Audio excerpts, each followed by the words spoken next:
Yo, Bufiana Bauki, Hasarana Zonki, uko navutse uko nakuze byose n'ubugenge, y'imihandi yutagoswe gusigira ubwenge, batayoka bitiranye isi hano ifuku, ni nabo bakeka yuko gukena ari ingeso oya, ninde wanze kwaka, yavuga ijambo rikuba wampaka ikantarange, mbwirya umwanda ishinyitse, ntabwo ari uko ibisetse, kandi kwicaza umugongo, si uko itazi ikibuno, ndi kumwe na Pfla. Hari igihe twakubitaniye ahantu mu Biryogo, hari n'ukuntu n'ubundi twakubitaniraga imihanda nyine, agiye muri production yigeze kujya muri studio ya Lil yitwaga Round Music, urabyibuka yakoraga hakurya ya zone, hakurya ya Sonatube mu Ntuze. Icyo gihe rero twarakubitanaga gutya imihanda yikaraza na ka kamodoka ke.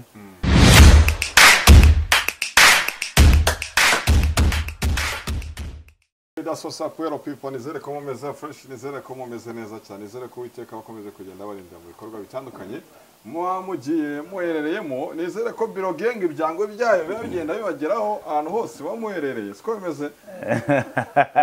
My brother Patrick the entertainer, yo one more time, yo I'm here, yo mba nahabaye ibyango byo bigomba kubageraho, twagiye ariko yo Bufiana Bauki, Hasarana Zonki, uko navutse uko nakuze byose n'ubugenge, y'imihandi yutagoswe gusigira ubwenge, batayoka bitiranye isi hano ifuku, ni nabo bakeka yuko gukena ari ingeso oya, ninde wanze kwaka, yavuga ijambo rikuba wampaka ikantarange, mbwirya umwanda ishinyitse, ntabwo ari uko ibisetse, kandi kwicaza umugongo, si uko itazi ikibuno, that's what's up, yo.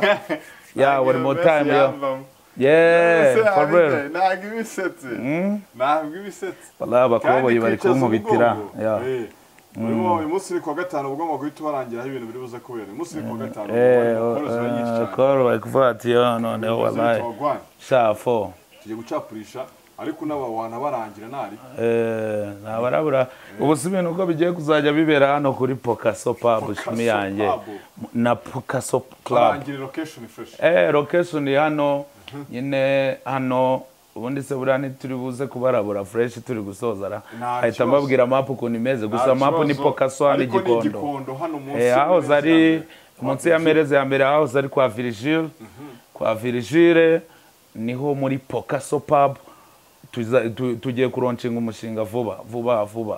Urabizi ko ndi wa muraperi ubutigita uburyo ibintu byahinduka, ibyangwe bihari, aho kwidagadurira naho turi kuba creating wigongere ngo ibintu byose bigende fresh.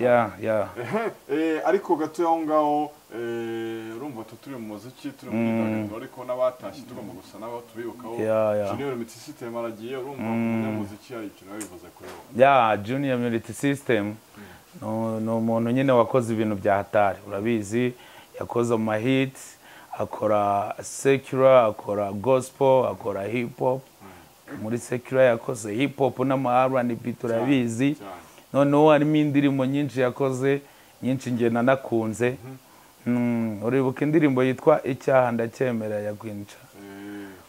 Iriya ndirimbo ni Junior System wayikoze, narayikunze bya hatari, ndacyariho ndahumeka, niwe wayikoze. Iyo muri club bahora babyina yitwa Day for a Day, niwe wayikoze.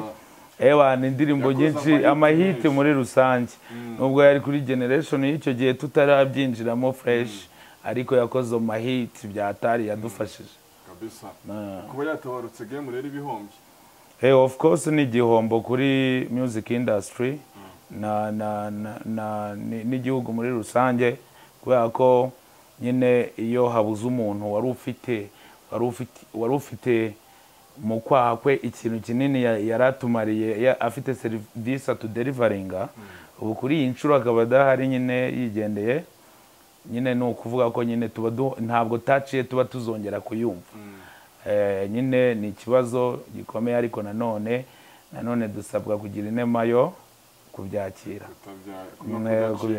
kudacika intege. Hari mwigize mubona nase Junior System twarabonanye, ariko ntabwo byari cyane, ariko nyine icyo gihe back in days I remember ko ndi kumwe na Pfla, hari igihe twakubitaniye ahantu mu Biryogo, hari n'ukuntu n'ubundi twakubitaniraga imihanda nyine, yagiye muri production yigeze kujya muri studio ya Lil G yitwaga Round Music urabyibuka yakoraga hakurya ya zone hakurya ya zone atipe munuze icyo gihe rero twarakupitanaga gutya imihanda yikaraza na ka kamodoka ke ya ntabwo navuga ko hari byinshi personally muziho ariko muzi nyine muri industry nk'abandi bose ya okay fresh sana hanyuma hari track iri hanze na Paxson ni umuziki abantu bakiriye gute ni cyo wahinduye kuri kariyeri yawe indirimbo iriya ndirimbo ni ide yazanywe na Paxson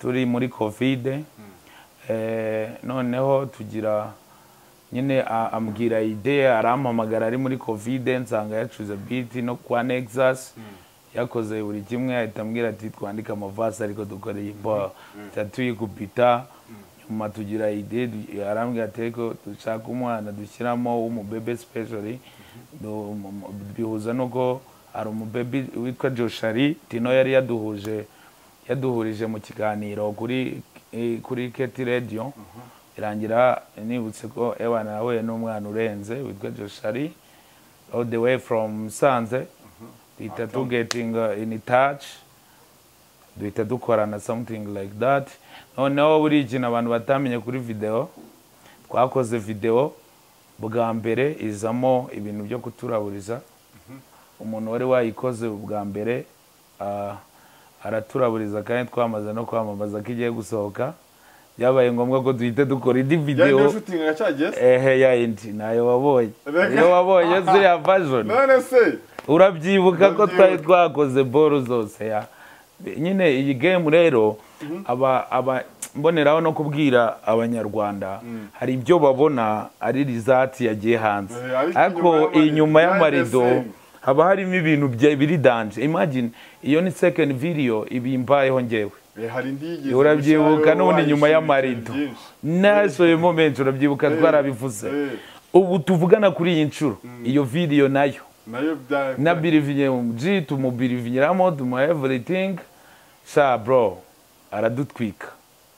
aradutwika noneho nta n'igisobanuro afite wagira ngo ni nk'umuntu uri kumwishyura akavuga ati no muzicura bavuna umusa ariko ibintu byose biravunana bibamo riske kandi cyiza twe turi abahungu unkorera ibibi nkagukocorera ahandi ntabwo wankira ntibikunda nubangiye kuvuga ngo wanyataka ngo uranca kime nyine hari igihe umufankuru abikora yumva ngo agiye kunyemeza gangster yewe I can't stop ibyo wakora byose ibyo wakwibaraguzwa ibyo wakwigira byose ngende mu bintu nzi impamvu mbirimo ndi muri showbiz nzi impamvu nayijemo namaze imyaka nk'itandatu nirirwa mu biryogo nikaragaza Nyamirambo ndi kumwe n'abahungu bakuru mu gace ntaratangira game ngende ruzoye nigatera ninjira muri game kuba rero ngo haje ngagapeti ngo kasimbutse uyu munsi karaza kagira ibyo gasinywa ngo ngiye kanyataka ntago byakunda nakubwiza ukuri nta mutima wowe yakunyataka iyo ufashe projet yanjye se twashyizemo amafaranga yanjye abantu batatu nge na Paxson na Joshari ugahita uyifata for nothing noneho warangiza si ibyo gusa ukajya no muri abo bavandimwe ukajya ubahamagara ninjye waguhuje nabo ukabahamagara ku giti cyawe uzi ko nari bubimenye ukabansebyaho n'abahanzi bagenzi bajye turaziranye muri kariyeri wowe ukabansebyaho ubundi uba wumva uri kunsebya ku bantu duhuje kariyeri batari bubimbwire ese umuntu wamufite imana kugira ngo bigeraho iyi game mani irimo inzara irimo abantu ushobora kuza hashobora no kuza umuntu yabona projet urwego iriho akavuga ati iyi projet igiye kubikora gutya akazimya projet akabikora gutya ukabona akakurimanganya umuntu akavuga ibintu wumva neza ko bidafatika hagashira igihe kinini bikagera ubwo mani twafashe iriya video twakoze yindi twayikoze ku bw'igitutu cyo kuvuga abafana twababwiye ibintu nanone nabyo biranze twite tuzibuka twavuga reka dukore fast biva mu nzira tubibahereza you got it twafashe video mbere twakoze everything mani reka mabwize ukuri rero bantu muri kundeba yaba abafana yaba n'abari muri industry tumenye neza ko kuzuzanya bishobora kutugira strong twese kurusha uko buri wese yakumva ko yaba strong mu gusenya mugenzi we. Ikindi abafana kugira ngo uzamuke nuko Jizibo wanza gutaha ngo mute hasi kugira ngo nge nkomeze. Hari n'igihe umuta hasi ugahita utakaza ahubwo kuba wamubonaga mu kibuga bikahita biguca kime. You got it? Ngewe abo muri industry cyo nababwira, gukomera kwawe ntago bivuze gusenya undi. Ibyo ntabwo ari cyo bivuze. Iyo ugize n'amahirwe uzamuka, ushobora gutezwa n'umurindi nuko ari umugenzi wawe nawe uri gukora ibyo bintu. Nge nkanjye n'urugero muri rap yo mbona abajene bari gukubita, ari abajene tuziranye back in days kuri street bisanzwe, amubona kuri move ahantu hose, ajyare n'abakamwishyura kamiliyoni bitagoranye, ari ibintu bumva ko bagomba kumuhereza simple as that. Urumva nayo yari yayanze. It shows me ko ibyo turimo twebwe biriho biratera imbere. Ariko nubwo biri gutera imbere, abatera nkunga, aba supporters bakaba bari kubibona, aba sponsors bakaba bari kubibona, twe muri kibuga turi kubikina gute? Na aho si kwa kundi ndamara kubona ngiye kubona izo miliyoni, nkatangira gufata abantu nkumva nta watambuka, bose nkabahezayo. Industry biraza kugaragara ko ifite icyuho icyo gihe, ntabwo turi buze gushyuha ngo tubone yamuvoma habeho competition. Kandi iyi game ikeneye competition kugira ngo nawe niba wakoraga ibintu biri kuri uru rwego uvuga uti no, ngiye gukora ibiri kuri uru rwego. So akubafana rero nanone ikintu nabwira abafana, buriya ntuka blaming umuhanzi gusa utaramenya ibiri deep.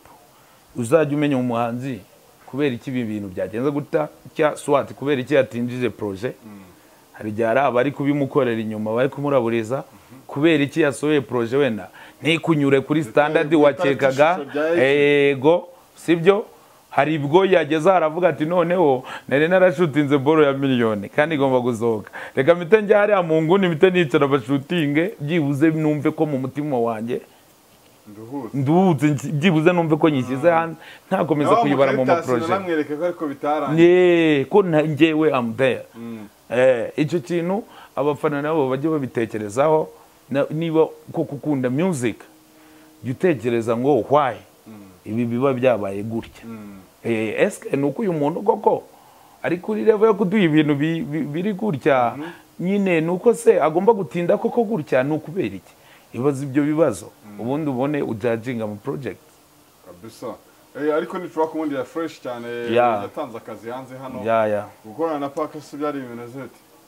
Gukorana na Park cyambere cyo Parkson the Legend, ahubwo ejo umuntu yambwiye ko arwaye, hano ndamuhamagara ndamubura. DJ Adams nawe ndamuhamagara ngo mubaze ndamubura. Nawe ntago wafatika.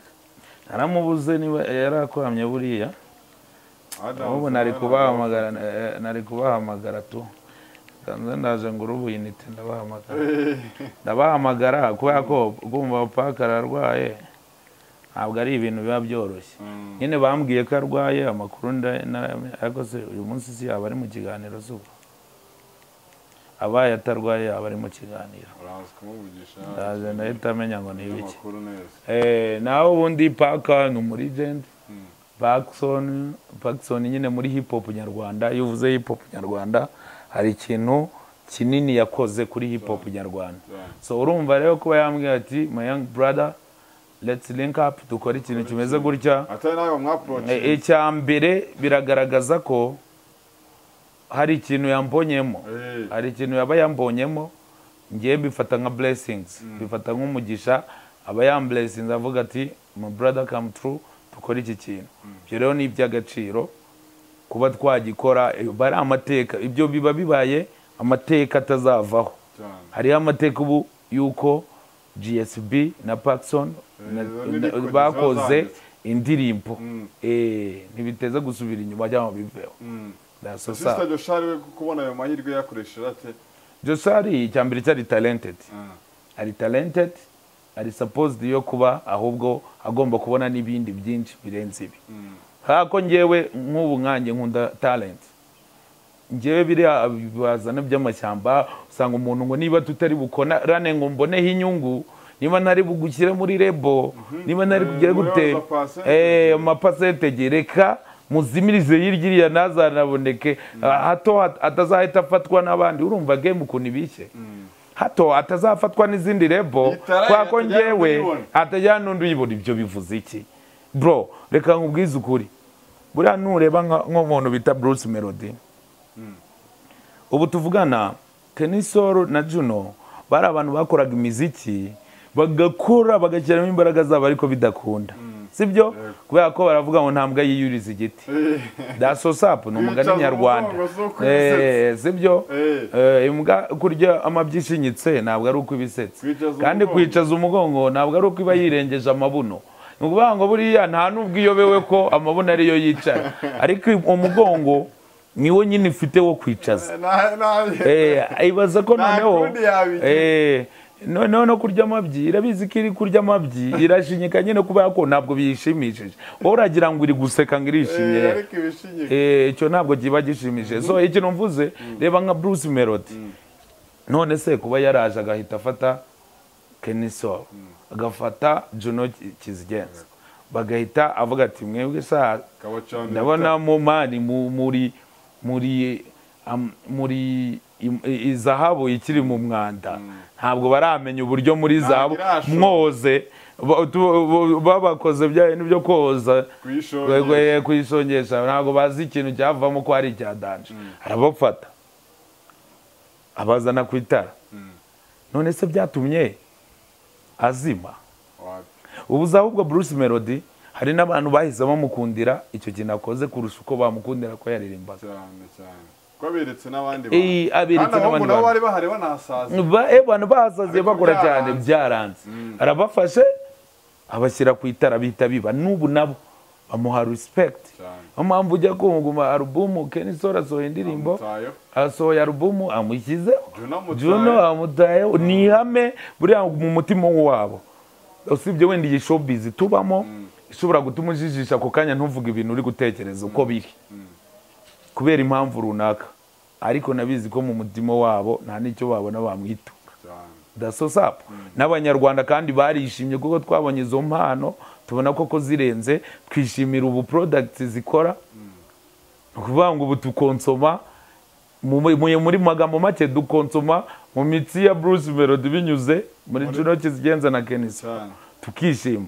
Abantu nk'abo nibo dukeneye, kandi atari uko tahasorinze, nawe yarahasorinze urwo rugamba mbere, yavuze amateka y'ibyo ntawe umufasha.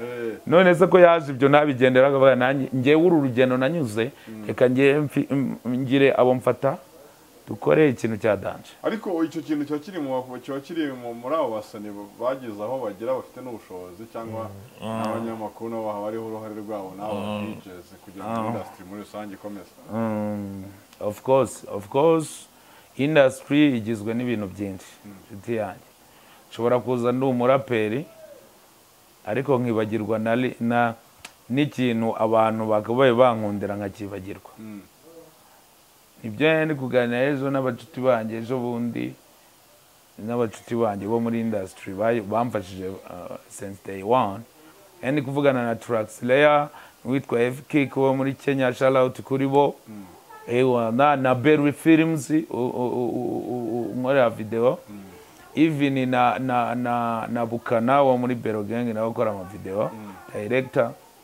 Bose barambwira ati hari ukuntu ushobora kubukora ikintu ukabukora n'ikindi kikaba kiri dope, ariko hakaba hari gakondo bagukudiyemo inahuza na vibe yawe, ari umwihariko wawe, sibyo? Ubwo icyo gihe hari ibintu twe turi kuganira bitewe n'ama project turi gupanga kuri rizinga.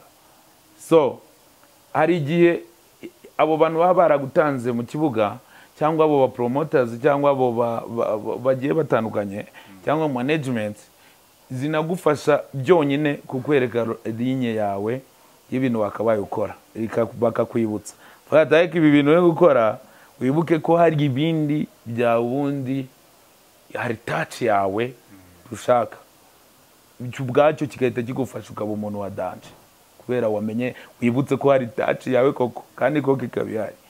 So industry ni ikintu kinini, ushobora kuvuga ngo urarapa gusa atari byo bihagije kugira ngo ube wakonvinsinga abantu. Ibintu byinshi muri industry bisabwa kugira ngo witwe ko wakoze uri muri move. Ibyo bintu rero icyo bafasha nuko bo babirabibona, kwa ko baba batari kubikora ariko bashinzwe kubireba, ari nako kazi bagahita banabibwira abo bagomba kubibwira urumva rero ko hari ikintu cya danje okay urumva ni fresh cyane kabisa ubwo ibizigira barabatamo nanone ndabatamo tugiye gushutinga kabisa tugiye gushutinga soon mite mbibagiza Akarwa ubu ikintu nagetinze ni ukubakura mu mutwe Akarwa nabonye ko ntabakuyemo Akarwa narababonye ku impamvu Akarwa naragakoze nibyo yindi nababwiraga nyuma nkora izindi nangiye gutagetinga ibindi bintu you got it kandi nawe ndabizi ko urankurikirana ndabizi ko icyo kintu cyize nubwo utakimbwiye ndagushinja ariko utakimbwiye urumva agaheza ariko nawe urabizi ko hari touch iburamo hari touch udaheruka yanjye ni kakana wakomoje ko ngo urabona waramenye mu mwihariko wakuzumva nyine umuntu yakoze ibindi bintu bya data ariko kumva arakabura touch yawe touch ukumva atari yayindi kumva arabikora neza ariko touch ziyo harimo harabura amakara ntabwo nawe Patrick Intatayira aragushinja ko icyo kintu ndi Intatayira rwose ariko nta kibazo it's all about music yeah true niko bimeze game niko imeze nta bintu byo kumva ko uri ibyo ukoze ari byo byanyabyo gusa n'inama buzikeneye nge mba nkeneye n'inama z'abantu banjye kugira ngo artwork yanjye irusheho kugira ubukana rero soon boro nzakurikizaho niza zo kuri gakondo zangaye yararangiye turi gupanga gushutinga video ni tracks rero wayikoze nayo none urumva nyine cyumvamo track muri gakondo nyine kubera ko azifitiye touch n'ibyo yaransereze ejo bunanga ati yewe ndakuzi byanze bikunze yambwiye ati wowe ndakuzi hari touch nge ngufitiye kabisa ariko ubushobozi bana urabufite kubera iki umusana ukizamuka utatangira kwinjiza ibiceri tumone muri Zaira na hehe hose ukumva arimo arasohora indirimbo buri kwezi yishuti video audio zinazana byoroshye nyine ikintu dukora iyi game tugira amahirwe yo kugira abantu bashobora kudukunda bashobora kugira umuntu ngewe niyo mpamvu iyo nsohoye indirimbo yanjye ubwo yarebwa n'abantu batanu b'ingenzi bashobora kumindura ubuzima kuruza wagize views miliyoni mu minsi kubera ko nge nkora ikintu nicyo kintu rero naratandukiriyeho wenda nayo maze rivuga ntakijya muri stories imihanda cyangwa ibintu biri deep ariko ngewe iyo naririzinze boro yanjye none se Kakarwa nkigaporerezaho umuntu akampamagara akambwira w'umukire ufite amafaranga akambwira ariko indirimbo y'Akarwa bimeze gute ngwino ndirimbira Akarwa konyine akandamo ibiceri ikonyine ariko nshaka numve koko niwe wari wowe wagaririmbye koko wanyawe akanamo ibiceri ahubwo umuntu akambwira ati ngewe nakunze indirimbo yawe nk'ubu hari umutipe ejo bundi twahuye arambwira ati GSB ati ntakubeshye ati hashize nk'ibyumweru bibiri nkumenye atariko indirimbo yitwa Akarwa ati yatumye ati numva ati se nk'ubu wabonaga ko ari n'umutipe pe udateye imbere ariko nyine feelings emotions umuntu afite arambwira ati ngewe nuko ati iyo nza kuba mfite nk'amamiliyari ati nere kuba nkweretse ubuzima mikuntu mitavuguhindurira ati se ko nafite sheke ya miliyoni ngo nkwereke nyine ubona afite emotion akumva vuga ati ariko mpaka ati den ibaza ko yagiye midden arambwira ati ngewe mpaka ati ntabwo ngewe yatise kurya duhuye sindi umuhanzi byibuze undi abikubwira kurishisha ari umuhanzi agira ngo wenda muzalinking up ariko arambwira ati nge sindi umuhanzi nge icyo nshaka nuko nakunze artwork yawe yanshimishije ikankora ku mutima ati ntabwo byanze bikunze nintapfa nzagukoreshereza indirimbo ati kuko nzi ko nzemera nteranye n'amezi nzakora yarunde ngukoreshereza indirimbo ibaza urwo rukundo umuntu wakwemeye man ibaza urwo rukundo nyine urabagukunze kabisa niwe ntabwo ufite ubushobozi ariko ni ide ati none nta bushobozi mfite ati ariko ngomba kugukoreshereza indirimbo kabisa Jiji ntabwo turi buze gutinda urumva ufite na projet nyinshi byaje kurangira se biro genge bikunze ugura akabari tuzabitangaza kuwa gatanu tuzopeninga turi kuwa gatanu niba tugiye tubwira abantu n'ahantu ho gutembera nari nibagiwe ko ari kuwa gatanu ukuvuga ngo uyu munsi mu kanya mu masaha ari buze Yego. turaba dufite show Harashya. turaba dufite show iraza itwika yo gufungura icyitwa Pokaso Pub. Pokaso Pub ni akabari kameze neza, umva kameze neza. Icyambere cyo gafite club ya VIP, ukuvuga ngo ushaka kuyiyicarira na couple yawe ushobora kujya hejuru intebe nziza cyane ukiyicaramo hejuru, cyangwa ushaka kubyina imiziki wisanzuye ukajyamo hasi. Ni club igeretse hejuru VIP, mo hasi show. Rero ejo bundi tuzatangirana na Kapiropi the Great Paxo nako Pfla. Kuri wa gatanu Pfla Pfla araza kuba habaye. Ukuvuga ngo turi buze kugira pare, turaba dufite aba DJs, turaba dufite ababyinnyi, arumva mu rwego rwo gufungura. Noneho n'ibiciro haraba hari promotion. Ukuvuga ngo uyu munsi uraza kunywa peti mitsingi 5 tugwahesha 3 barakongeza imwe. Hari kaneti hari udukaneti twa Skol, uragura 2 tukongeza aka 3 twa tundi tw'ubusirimu. Mu cyokezo, mu gikoni, ibintu ebana shaka ifigo ko iki ibintu, donc ni ahantu ha vibe mu by'ukuri. Urumva basasa hari abantu bari bakumbuye Pfla kuri wa gatanu baze kuba na MC Gasana araba hari inyamamare niwe MC mani haraza gushya. No kuvuga ngo umuntu wese ushaka ibyishimo ino weekend n'ahandi hano kujya ebana ni muri Pokaso Pub. Pokaso Pub niryo zina Poka kurabizi ndi umwarite. So ibijyanye no kuvuga ngo rero ngo nahange ngo nahande zabitangaza kuwa gatanu. Nako ndiwe ndiko bigira uwikindi ndikwibagirwa nkabigira uwikindi kandi n'uyu munsi ndibuze kubitangaza abantu baze kuza baranga abantu bari buze niba hari umuntu ufite amatsiko yo kumenya se GSB Pokaso Pub niye ziye baze kuhaza noneho ndibuze kubasobanurira ababwire ni Pokaso Pub ni mu rugo baraza kumenya ese ni mu rugo si mu rugo aho tugomba kujya tubikorera kabisa. Urumva ni fresh sana, ariko abantu bakumbuye Pfla baze kuhanyarukira cyane bari umusaza Kapiropi the Great Imana y'u Rwanda kabisa. Umwami w'ijose performance yanjye nanjye panzo ndi munsi nanjye ngomba kubataramira. Urumva tuzakomeza tugira ibitaramo, na ahantu hagiye kuba home of jam. N'ubundi mbere barabize hakiri kwa Virgile n'ubundi harashyaga. Ni ukuvuga ngo ubu twashyizemo umwihariko wo turabereka uyu munsi ukuntu ibintu bimeze. Ni show nyine, ibaze noneho kuba ari show ari ahantu hari noneho ari home y'umuhanzi, ubwo ni home noneho y'abahanzi, ni mu rugo, ni home of entertainment.